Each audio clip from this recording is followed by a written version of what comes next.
Okay, if you were absent the day that we did 3.3 in class, you need to watch this video. If you were in class, you should have already done this part, and so you shouldn't have to worry about it. Okay, so we did this one and this one in class. So I'm going to go over it really quick in the video so that if you were absent, you have the information. And then you'll go back and watch the other one and fill out the rest of the stuff. Okay, so we talked about listing key features of a function. This includes determining intercepts, increasing, decreasing intervals, maximum, minimum, domain, and range in interval notation.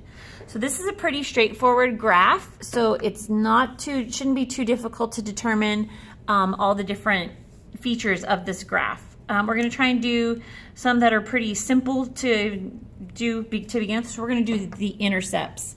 So we want to talk about the y-intercept on this one. It's where it crosses the y-axis. This is my y-axis. This is my x. Okay, so this line crosses right here. It's just a little bit above 3. So we write our y-intercept in ordered pair notation. And anytime I have a y-intercept, my x is always 0. And then whatever that value is where it crosses y, in this case, we're going to say 3 1/4 or 3.25. Okay, and then my x-intercept is where the line crosses or intersects the x-axis, which is right here at C. And when I do my x-intercept, my y value is always 0, and my x value takes on this number right here. So this one is 4, and then it would be a 0. Those are my intercepts. Okay, so now we want to let's talk about the maximum and the minimums first. On this one, we have just one maximum point, so we just write max, and it is right here. When we do our max and our minimums, we always list them with a y value, so somewhere off of this y-axis. In this case, my maximum is at the highest point on this graph is B, and its value is 4, so the maximum is 4. Now I have 2 minimums, so I'm going to have one absolute minimum, which is the absolute lowest point on the graph, which is right here at C, and its y value is 0. And then I have one relative minimum, meaning that it's a minimum, but it's not the littlest or the absolute minimum, and it's this A point right here, and its y value is 1. Okay. All right, so we've done our intercepts, we've done our maximum and our minimum. We're going to talk about now, let's talk about where it's increasing and where it's decreasing at. This is really helpful if you have highlighters or colored pencils to kind of mark this thing up with. So I have several of them. We always read a graph left to right. So as I come along, this line is an increasing line. Okay, so I'm going to highlight that one in purple. Now, when we talk about it increasing, we write it in interval notation, and we use x values. Okay, so it starts increasing at A, which is an x value of -3, and because it starts right there, there's like nothing before that graph. We put it in a bracket and we put -3, and then it increases all the way up until it comes right up next to B, but B is a point of change, and so we don't actually include the B, which is an x value of 1, but we mark it, and then we mark it with a parenthesis saying that it comes all the way up until 1 but doesn't include 1. Okay, I'm going to use pink to do my decreasing. So my decreasing comes down from here like that. My decreasing, it starts just after 1. Remember, this 1 is not included in the increase or the decrease. So as soon as it just comes off of 1, so like 1.00000001, that's when it starts to decrease. So we put a parenthesis and we put 1. Comes all the way down to where this C point is, which is where x equals 4. And that point is included because it stops and does nothing else there. Okay? Increasing, decreasing. Now let's talk about domain. Now domain is my x values. So make sure you know that the x value of the whole graph. So what I do is I start from the very left, and I go, okay, where does my graph start? Well, it starts right here, so I draw a line.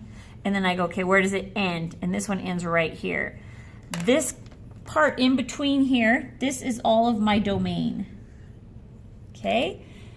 So my domain starts at the lowest number and it's included, and that is -3, and then it goes all the way to my highest, which is 4, and that is also included. All right, now my range is my y values. So it's this one. So we're going to go from the lowest point or the point closest to the origin, I guess, in this case, which is right here. So it starts here and it goes all the way up to B. Its height is B. So my range is this section. Okay. And then we just write it from the lowest to the highest.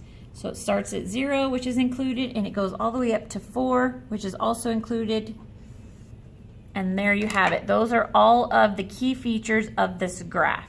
Like I said, I highly recommend highlighting stuff, and you could even do like, this one's green, this one is orange, and this one is purple, so that you could later look and see how you got those numbers, and this one's pink. Okay, that helps. All right, so really quick, we're gonna flip it to the next page and do the next one. It should look like this. Okay, the difference between this one and the one we just did is this one is a continuous function. All those dots are included, all the points are marked, and there's a line connecting them. This one is a discrete function, and this one is not included, does not include all the points in between. So when it comes to writing our domain and our range, this one's gonna be a little different. Okay, so let's talk about our intercepts first. So because we only count these specific points, there is no point on my y-axis and there is no point on my x-axis, so this has no intercepts. Okay. The next thing we're going to talk about is the maximum. This one has one maximum, and it is at 3. Remember, our max and our mins always use our y values, whereas our increasing and our decreasing uses our x values. It also has one minimum, which is right here. Now we need the y value for this, and if you look, this is 1, which makes this a half, so we're a half of a half, which is a quarter. Okay? Okay. Now if we look at this, if we're reading this graph left to right, we can see that from here to here it goes down, from here to here it's down, down, down. This is a decreasing graph.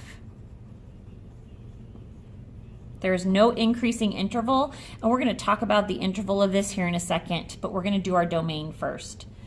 So our domain is a little different. Because this just includes these points, these specific points, we are going to write our domain actually as a set of numbers rather than an interval of numbers. That set is going to include the exact x value for these dots. So this one's going to be here, this one's here, this one's right here, here, and here. So these are the only points that will be in our domain. So if this is 2, this one right here is 1. That makes this a half. So we've got a half, then 1, then 2, then this is 3, and then 4. And that closes our set. Our range is the same thing. Our range will only include those specific y values that are included in this graph. So we've got this one here for that point, this one for this point, here, this one goes here, and then this one is right here. So only these marks that we have right here are what's going to be in our set of our range. We go from the lowest to the highest. This is 1, this is a half, so this is a quarter. Then we have a half, then we have 1, then we have 2, and then we have 3, and that closes it. Okay, so the reason why I wanted to wait for the decreasing interval is because this decreases over the course from here to here, which are these same exact points that are in our domain. So instead of writing the same number set over again, what we write is, we say it's decreasing over the domain, meaning the same exact numbers that are in the domain, that's when it's decreasing. Okay, so we have to rewrite that set of numbers again. Okay. So that is how you do these. So now you should be done with this video, and now you'll go back to the first video and you'll fill in all the rest of this stuff that's showing that's from the first video. All right, thanks guys.